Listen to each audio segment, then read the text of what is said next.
Suheldev Bharatiya Samaj party की BJP से नजदीकियां बढ़ती हुई नजर आ रही हैं। ओम प्रकाश राजभर से मिलने पहुंचे परिवहन मंत्री दयाशंकर सिंह। सुहेलदेव भारतीय समाज पार्टी कार्यालय पहुंचे दयाशंकर सिंह।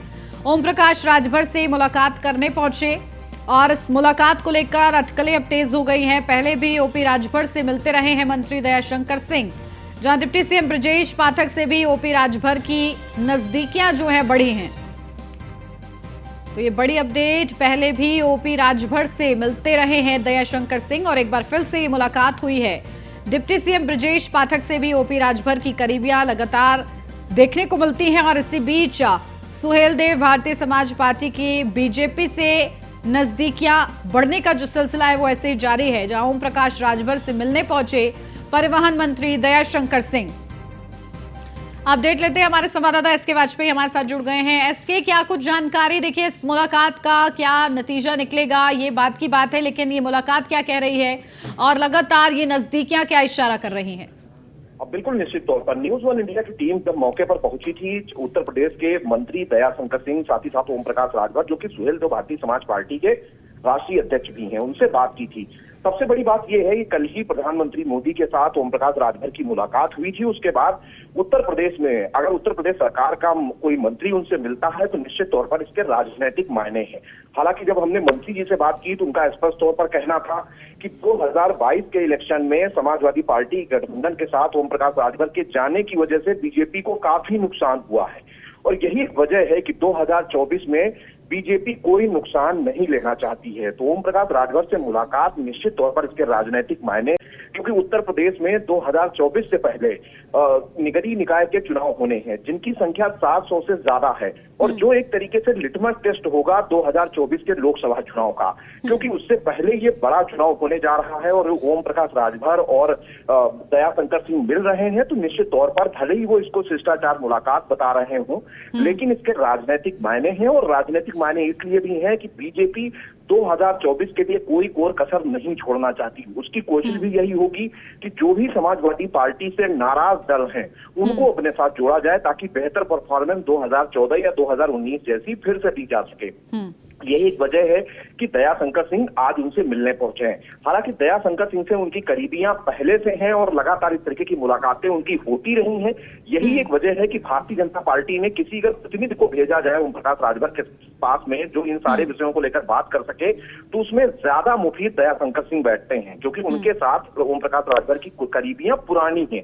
और अभी कुछ दिन पहले ही आपने वो तस्वीरें भी देखी होंगी जब डिप्टी सीएम ब्रजेश पाठक के साथ ओम प्रकाश राजभर लगातार नजर आ रहे थे, उनके सभी कार्यक्रमों में नजर आ रहे थे। यहाँ की एक अटल foundation deputy CM Brajesh Pathak ने बनाया है, जिसके अध्यक्ष भी डिप्टी सीएम ब्रजेश पाठक हैं। उसी संगठन में सह अध्यक्ष के तौर पर ओम प्रकाश राजभर को भी शामिल किया है। तो ये वो चीजें हैं जो बता रही हैं कि भारतीय जनता पार्टी कहीं न कहीं ओम प्रकाश राजभर को साथ लेने की कोशिश कर रही है। हालांकि कुछ चीजें जरूर होंगी जिनको लेकर अंदर खाने सहमति बनाने की कोशिशें चल रही होंगी। आपने वो चीजें देखी होंगी जब 2017 का वक्त था और बीजेपी के साथ सुहेलदेव भारतीय समाज पार्टी भी थी। ओम प्रकाश राजभर उत्तर प्रदेश सरकार में मंत्री रह चुके हैं, वो भी भारतीय जनता पार्टी के साथ। तो कहीं न कहीं बीजेपी लगातार उन पुराने संबंधों को नया करने की कोशिश कर रही है, खासतौर पर उस समय जब विभिन्न विपक्षी दल एक हो रहे हों। ऐसी स्थिति में बीजेपी को उत्तर प्रदेश में ओम प्रकाश राजभर जैसे साथियों की तलाश होगी और ओम प्रकाश राजभर भी कहीं न कहीं अपना नफा नुकसान देखते हुए ये चीजें समझने की कोशिश कर रहे होंगे कि अगर वो भारतीय जनता पार्टी के साथ आते हैं तो आने वाले समय में उनका भी कहीं न कहीं बेहतर हो सकता है। क्योंकि लगातार ओम प्रकाश राजभर चाहे 2017 का आप इलेक्शन देखें जब वो भारतीय जनता पार्टी के साथ लड़े तो 4 सीटों के साथ सत्ता में आए। जब 2022 का इलेक्शन वो समाजवादी पार्टी गठबंधन के साथ लड़े तो 6 सीटों के साथ वो आए। अब दोबारा जब वो भारतीय जनता पार्टी के साथ जाएंगे तो कहीं न कहीं इस संख्या में इजाफा जरूर होगा।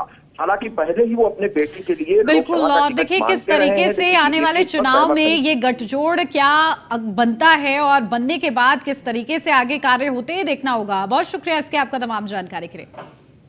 सुबह सपा अध्यक्ष ओपी राजभर से यूपी सरकार के परिवहन मंत्री दयाशंकर सिंह ने मुलाकात की। इसे लेकर न्यूज वन इंडिया ने दयाशंकर सिंह और ओपी राजभर से खास बातचीत की है। दोनों ने क्या कुछ कहा है इस मुलाकात के बारे में आपको सुनवाते हैं। सुहेल देव भारतीय समाज पार्टी के राष्ट्रीय अध्यक्ष ओम प्रकाश राजभर के ऑफिस पहुंचे हैं उत्तर प्रदेश के परिवहन मंत्री दयाशंकर सिंह।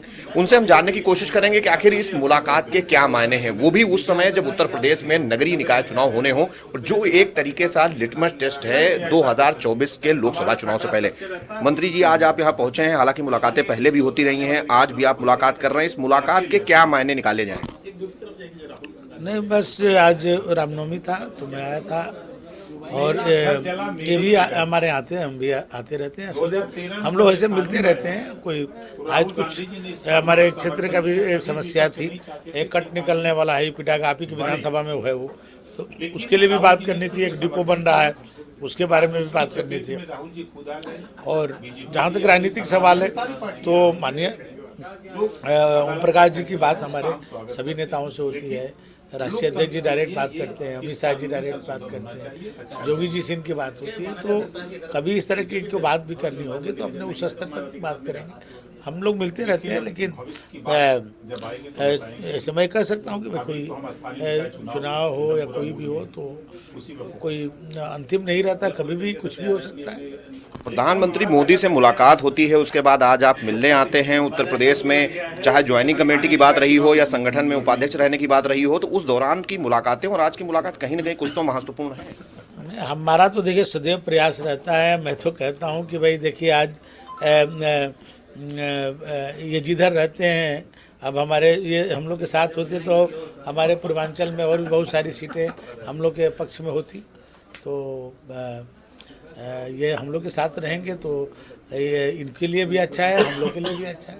2017-2019 साथ थे, 2022 में अलग गए, आप कह रहे हैं नुकसान हुआ, तो 2024 किस तरीके से देख रहे हैं? 2024 में हम लोग देखते हैं कि एक भी सीट जो है कहीं विपक्ष को न जाए, 100% माननीय मोदी जी को जाए। अब मोदी जी को जाएगा, 80 की 80 सीटें इस बार मोदी जी को जाए। अभी तक मोदी जी की लहर लोग देखें, इस बार सुनामी बहेगी। ओम प्रकाश जी, मंत्री जी आपसे मिलने आए, पहले भी मुलाकातें हो रही हैं, कल प्रधानमंत्री से मुलाकात, आज आपसे दयाशंकर सिंह जी मिल रहे हैं, तो कुछ तो मायने हैं। माना जाए 2024 से पहले 17 और 19 दोहराने जा रहे हैं। देखिए, आज की मुलाकात शिष्टाचार मुलाकात है। रामनवमी के अवसर पर आपको मैंने फ़ोन किया कि मैं आपके यहाँ आ रहा हूँ, तो इन्होंने कहा कि नहीं, मैं आपके यहाँ आऊँगा और आपको रामनवमी की बधाई भी दूंगा, आपकी चाय पीऊँगा। उन्होंने कहा ये स्वागत है, तो उसी कड़ी में आए हुए हैं। जहाँ तक राजनीतिक सवाल है, हमारी भी लड़ाई वही है, आपकी भी लड़ाई वही है। फ़र्क इतना है कि रास्ता अलग अलग है, आपकी पार्टी दूसरी, हमारी दूसरी, सोच एक है, लड़ाई एक है, रास्ते दो हैं, लेकिन आगे जाते जाते कभी कभी तो दोनों रास्ते में मिल ही जाते हैं, देखते नहीं हैं। 2017 में आप साथ थे, 19 तक रहे, और 2022 में मंत्री जी भी मान रहे हैं कि नुकसान हुआ जब आप समाजवादी पार्टी के साथ गए। अब किस तरीके से देख रहे हैं 2024, क्योंकि आप भी कह रहे हैं कि मायावती को प्रधानमंत्री बनना चाहिए, ये भी आप कह चुके हैं। हम अखिलेश जी के बयान पे कह रहे हैं। अखिलेश जी बार बार ओम प्रकाश राजभर को कहते हैं कि ये बीजेपी की बात करते हैं, बीजेपी के समर्थन में। मैं कहता हूं कि अखिलेश यादव जी और बीजेपी से अंदर तक खाने में बात तय हो गई है कि दूसरा मोर्चा मत बनाना, तीसरा मोर्चा बनाना जो यूपी में समाजवादी पार्टी को वोट न दिला सके, ऐसा मोर्चा बनाओ, और ताकि मोदी जी फिर पूर्ण बहुमत से यूपी में 21 सीट न बचे, हम जीत जाएं। आप बताओ, ममता जी को ला रहे हैं, केसीआर को ला रहे हैं, लालू जी को ला रहे हैं, ये लोग 1 वोट दिला पाएंगे यहाँ? अब ये मोर्चा अखिलेश जी का दिखावत हो। इसी बात पे मैंने कहा कि देखो, राजनीति में गठबंधन उससे करो जिसके पास वोट हो। मायावती जी के पास आज भी वोट है, 12% चुनाव आयोग का मुहर है, वोट उनके पास है। उनसे गठबंधन करोगे तो 15 से 20% भी जा सकता है। कांग्रेस से गठबंधन करो, उसके पास भी 5-7% वोट है, राष्ट्रीय स्तर पे उसके पास वोट है। और जो दल चाहें आप उससे गठबंधन करो। तो आप जो है अंदर बतियाओगे कुछ, बाहर बोलोगे कुछ, भैया, या बदनाम करोगे राजभर जी को। अखिलेश यादव पहले भी ये बात कहते रहे हैं कि उन्होंने बीएसपी के साथ भी गठबंधन किया, कांग्रेस के साथ भी गठबंधन किया, लेकिन जो फायदा उनको होना चाहिए था न 17 में हुआ, न 19 में हुआ, न 22 में हुआ। आपके साथ भी रहे 22 में, वो 22 में तो वो अपने से हार गए। और ओम प्रकाश राजभर शायद अपने प्लेटफार्म पर ले नहीं गए होते तो 47 से वो 25 पे आ गए होते। हम ले गए कि 47 से 125 पहुंचाऊ दिए। लड़ लेंगे अकेले औकात मालूम हो जाएगी। यही तीनों जो पटिया का नमुआ बान है, यही तीनों को मोर्चा बना के यूपी में लड़ लेते भाई ने, तब ओम प्रकाश राजभर बता देते कि का हो अब का देवता। नगरीय निकाय चुनाव भी होने जा रहा है 24 से पहले, तो उसमें क्या आप साथ जा रहे हैं? स्थानीय निकाय चुनाव हम अकेले अपने दम पर लड़ेंगे। प्रधानमंत्री मोदी से मुलाकात और आज मंत्री जी आपके यहाँ पहुंचे हैं, तो माना ना जाए कि सियासी मायने हैं आने वाले समय के लिए? देखिए, बाल के खाल आप लोगों का निकालने का काम है ठीक है ना। आप लोग तिल का ताड़ बना देते हैं, जितना तान दें उतना तन जाता है, जैसे रबड़ की तरह ये शिष्टाचार मुलाकात है, हम लोग बराबर मिलते रहते हैं। अब हम अपनी पार्टी के 6 विधायक दल के नेता हैं। अब मंत्री जी से नहीं मिलेंगे, बस हमारे यहाँ कैसे चलेगी, बस अड्डा कैसे बनेगा, समस्या है ना। मंत्री जी ज्वाइनिंग कमेटी में पदाधिकारी भी हैं। हाँ ठीक है, अच्छी बात है, स्वागत है, हमारे बड़े भाई हैं, मिलते रहते हैं। प्रधानमंत्री से मुलाकात, और ये मुलाकात मंत्री जी सियासी मायने अभी ना निकाले जाए, या आपकी अभी कोई बातचीत नहीं हो पाई? देखिए, सियासी ये चीज़ को कोई भाई झुटलाया नहीं जा सकता है। राजनीति में आदमी